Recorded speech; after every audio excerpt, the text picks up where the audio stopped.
Hola a todos, soy Mercedes Petrino, docente del área de Anatomía Normal de la Facultad de Ciencias Médicas de la Universidad Nacional de Cuyo. En este video les voy a explicar algunas técnicas de diagnóstico por imagen que se utilizan para estudiar el cráneo y su contenido. El objetivo será reconocer las estructuras anatómicas normales en las distintas imágenes que presentaremos. Para poder aprovechar mejor el video, es importante que repasen la anatomía normal del cráneo y los fundamentos de las técnicas de diagnóstico por imagen. Tengan en cuenta que cuando miramos una imagen radiológica es como si el paciente estuviese parado enfrente nuestro. Por lo tanto, el lado derecho del paciente corresponde a nuestra izquierda y viceversa. Uno de los métodos de diagnóstico por imagen que más se utilizan para el estudio del cráneo es la radiografía. Existen muchas proyecciones radiográficas de cráneo. Abordaremos 5 que consideramos relevantes para los objetivos del curso. Para obtener una proyección postero-anterior o frente de cráneo, el paciente apoya la frente y la nariz sobre el chasis. El rayo será perpendicular a la placa, ingresando por el occipital y emergiendo por el nación. El paciente debe permanecer inmóvil y suspender la respiración durante la exposición. Al momento de describir una imagen radiológica, seguimos un orden convencional para no olvidar nada.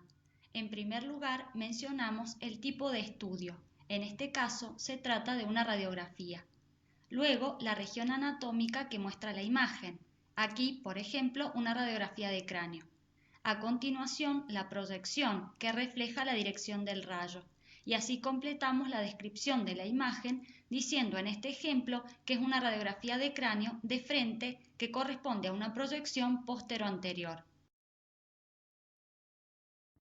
Luego de haber presentado la imagen, pasamos a identificar las estructuras anatómicas normales visibles. Vamos a seguir un orden para no olvidarnos ninguna. Por ejemplo, yo he elegido describir de superior a inferior. Comenzaremos por la bóveda craneana, calota o calvaria. Como se trata de una radiografía, la imagen de la calota corresponde a la superposición de los huesos frontal, parietales y occipital. Podemos identificar en el contorno de la calota dos líneas radioopacas que constituyen las tablas externa e interna del hueso compacto, y entre ellas un espacio radiolúcido que es el díploe de hueso esponjoso. El punto craniométrico que señala el punto más distal del cráneo en el plano sagital es el vértex. Además, en la calota son visibles las suturas como líneas radiolúcidas de patrón zigzagueante. En el plano sagital, entre los parietales, la sutura sagital. En el plano coronal, entre el frontal y los parietales, la sutura coronal. También podemos observar la sutura lambdoidea zigzagueante con su característica forma de lambda en la zona donde se superponen el hueso frontal y el hueso occipital.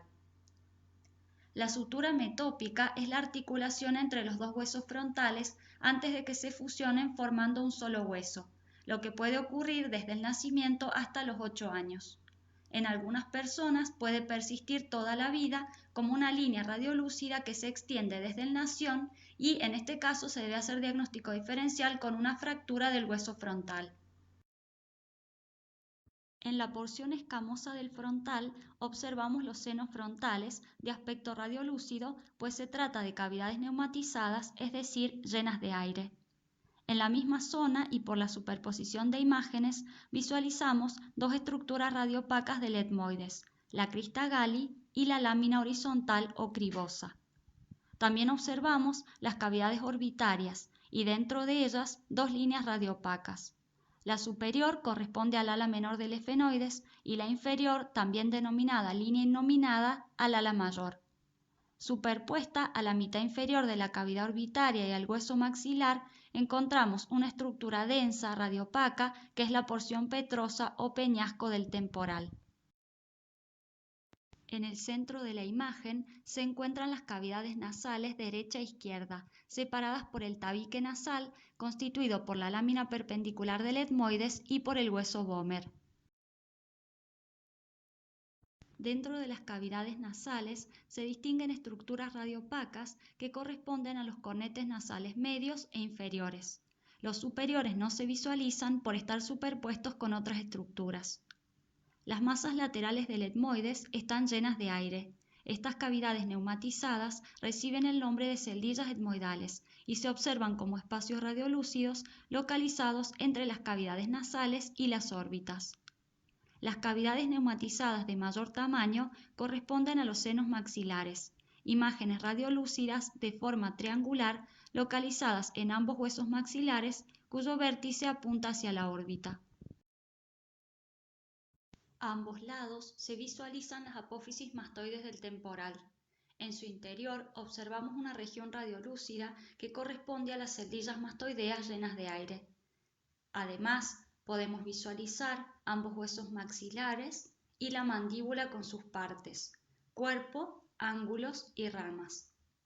Tanto los maxilares como la mandíbula contienen apófisis alveolares y dientes. La radiografía de frente se suele complementar con una de perfil. Estas dos placas se denominan par radiológico y es muy importante pedirlas juntas para no cometer errores de interpretación por el fenómeno de superposición de imágenes que ya sabemos que presentan las radiografías. Una radiografía de cráneo de perfil se obtiene con la cabeza del paciente en posición lateral apoyada sobre el chasis y las manos en posición de nadador. El rayo penetra perpendicular a la placa 5 centímetros por encima del conducto auditivo externo, mientras el paciente se mantiene inmóvil y en apnea transitoria. En un perfil de cráneo siempre debemos visualizar toda la calota, base de cráneo, viscerocráneo y las primeras vértebras cervicales. En la calota identificamos las tablas interna y externa radiopacas, y entre ellas la zona radiolúcida que corresponde al díploe. Además, vemos las líneas radiolúcidas zigzagueantes que corresponden a la sutura coronal entre el hueso frontal y los parietales superpuestos y a la sutura lambdoidea que separa los parietales del occipital. Existen otras líneas radiolúcidas en la calota. Estas son las huellas vasculares que corresponden a los surcos que producen las ramas de la arteria meningia media sobre la tabla interna del cráneo. Se diferencian de las suturas por su localización y porque se ramifican haciéndose cada vez más finas. Continuamos describiendo las estructuras que se pueden identificar en un perfil de cráneo. En la parte anterior de la base de cráneo se distingue un elemento radiopaco que corresponde a la porción orbitaria del frontal formando el piso de la fosa craneal anterior. En la fosa craneal media identificamos el tubérculo, la fosa y el dorso de la silla turca en el cuerpo del esfenoides y inferiormente el clivus del occipital que desciende en dirección al foramen magno. La porción neumatizada del cuerpo del esfenoides, inferior a la silla turca, es el seno esfenoidal, que se ve radiolúcido porque su contenido es aéreo.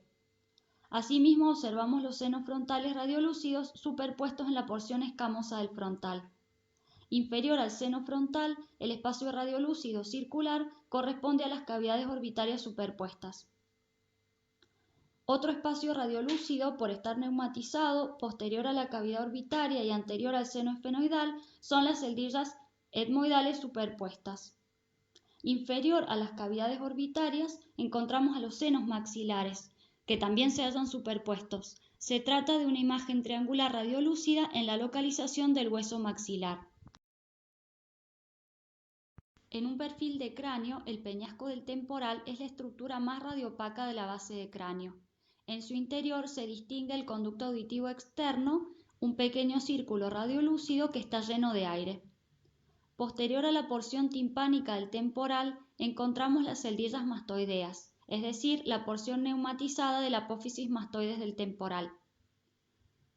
Se observan también en un perfil los huesos nasales superpuestos, el paladar duro, que es una línea radiopaca que separa las cavidades nasales de la boca, el cuerpo, el ángulo y la rama de la mandíbula, y las apófisis alveolares y dientes, tanto maxilares como mandibulares.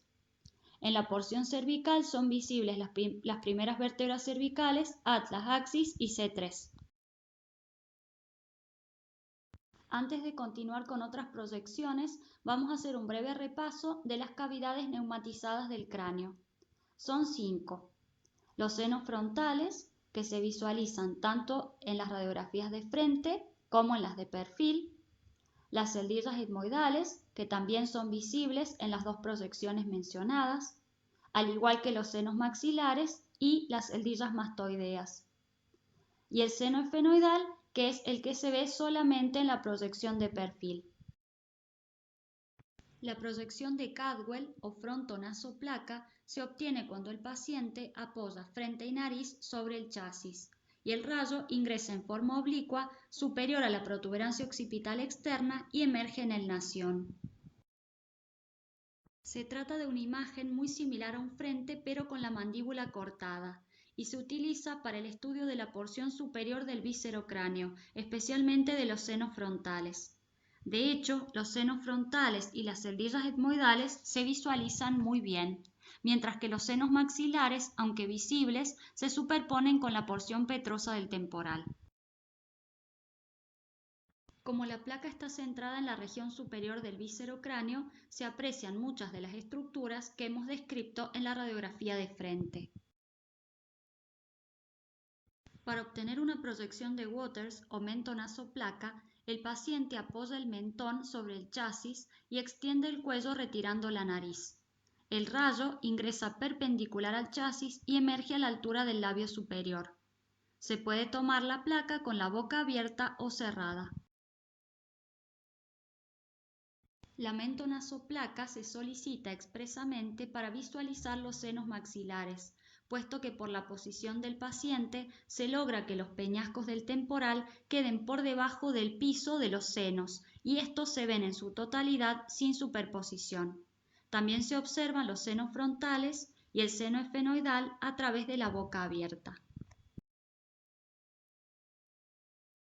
Si miramos en detalle a través del seno maxilar, se identifican dos puntos radiolúcidos que corresponden al foramen infraorbitario y al foramen redondo. En una mentonasoplaca con boca abierta puede observarse a través de la hendidura bucal una imagen radiopaca. Se trata de la apófisis odontoides del axis. En la imagen de la izquierda vemos una mentonasoplaca en la cual ambos senos maxilares son radiolúcidos. Se trata de una radiografía normal, puesto que los senos están llenos de aire.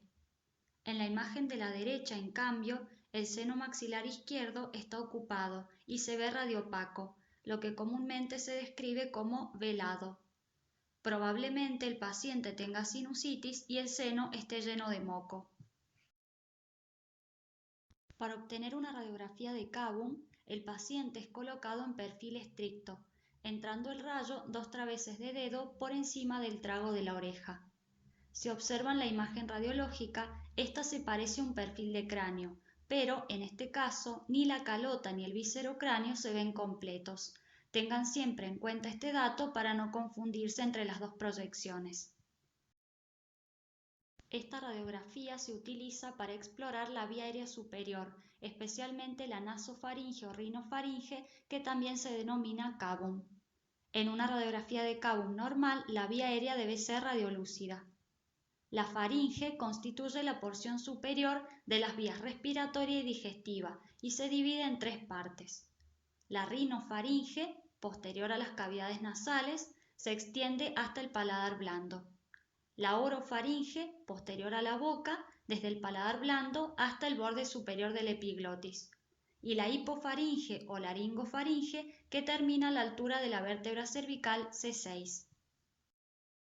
Como se trata de una radiografía blanda, es decir, poco penetrada, es posible distinguir los tejidos blandos que constituyen las paredes de la faringe. Estos tejidos tienen una densidad intermedia entre el hueso y la vía aérea. En el techo de la rinofaringe se observa la tonsila faríngea, también denominada adenoides, y el paladar blando que forma el límite con la orofaringe. En la orofaringe se localizan las tonsilas palatinas, llamadas también amígdalas, y en la hipofaringe encontramos la epiglotis y por delante el hueso hioides. La principal indicación de esta radiografía es el estudio de niños que respiran por la boca y o que tienen otitis media a repetición, para evaluar el tamaño del tejido adenoideo de la faringe y de las amígdalas palatinas y su eventual repercusión sobre la amplitud de la vía aérea. En las imágenes vemos cómo la hipertrofia adenoamigdalina radioopaca estrecha la vía aérea y predispone a infecciones respiratorias, entre otros trastornos. Para resumir, hemos analizado 5 proyecciones radiológicas de cráneo que consideramos relevantes para este curso. Estas son frente, perfil, cavum, frontonasoplaca y mentonasoplaca. Repasemos ahora las principales indicaciones de las radiografías de cráneo.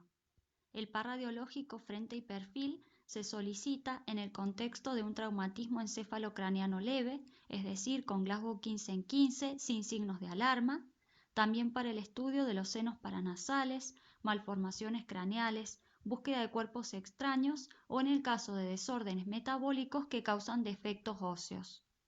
La frontonasoplaca y mentonasoplaca son muy útiles en la exploración de los senos paranasales en el contexto de una patología sinusal y la radiografía de cavum permite el estudio de la amplitud de la vía aérea superior. La tomografía computada es otro método de diagnóstico por imagen que nos permite la exploración del cráneo, tanto del tejido óseo como del parénquima cerebral. Cuando estudiemos la imagenología del sistema nervioso, ampliaremos sobre este tema, pero haremos ahora una breve introducción. La tomografía de cráneo está indicada en las siguientes situaciones. En el contexto de un traumatismo encefalocraniano con alteración de conciencia, es decir, Glasgow menor a 15, considerado también TEC moderado o grave. Siempre que se sospeche una fractura en una radiografía o clínicamente por la presencia de rinorraquia, hematoma periorbitaria en ojos de mapache, otorragia u otorraquia. En un paciente que presente déficit neurológico agudo, motor, sensitivo o de conciencia. Y cuando existen signos de hipertensión endocraniana y en pacientes con patología severa o crónica de los senos paranasales. Solicitamos tomografía con ventana ósea para el estudio del cráneo y con ventana de parénquima para el estudio del sistema nervioso. La tomografía de cráneo es muy útil en el contexto de emergencias porque permite a un tiempo el estudio óseo y del parénquima y es sumamente sensible para la detección de hemorragias. En el ejemplo pueden apreciar cómo el paciente ha sufrido una fractura del pterion con lesión de la arteria meningia media que generó un hematoma epidural que se ve hiperdenso en la ventana de parénquima. También se utiliza para el estudio de los senos paranasales, en general en el contexto de una afección crónica. La imagen superior representa un corte sagital y se pueden observar el seno frontal, efenoidal y las celdillas etmoidales como estructuras hipodensas. En el corte axial visualizamos los senos frontales y el efenoidal. En el corte coronal de la izquierda vemos las celdillas etmoidales y los senos maxilares hipodensos llenos de aire de un paciente sin patología sinusal. En el corte de la derecha, también coronal, vemos un seno maxilar derecho lleno de un contenido hiperdenso y cornetes nasales hipertróficos en el contexto de una probable sinusitis crónica. Más adelante, en el video de imagenología del sistema nervioso, profundizaremos sobre las indicaciones de una resonancia magnética de urgencia, pero por ahora diremos que en el contexto de un politraumatizado solo se solicita una resonancia magnética cuando se sospecha compromiso de fosa craneal posterior y o médula espinal, porque en estos dos casos la definición tomográfica no es satisfactoria. Existe un caso muy particular en el cual podemos utilizar la ecografía para evaluar el contenido del cráneo. Hasta los 18 meses de edad, la fontanela craneal anterior permanece permeable y se utiliza como ventana para el paso del ultrasonido en la realización de una ecografía transfontalelar. Luego del cierre de esta fontanela, el cráneo se convierte en una unidad sellada que no permite el paso de las ondas de ultrasonido. Ya para ir terminando, Tengan en cuenta que de los distintos estudios de diagnóstico por imagen que existen para el estudio del cráneo y su contenido, en este video hemos presentado 4 que consideramos relevantes para los objetivos del curso: radiografía, tomografía computada, resonancia magnética y ecografía transfontanelar.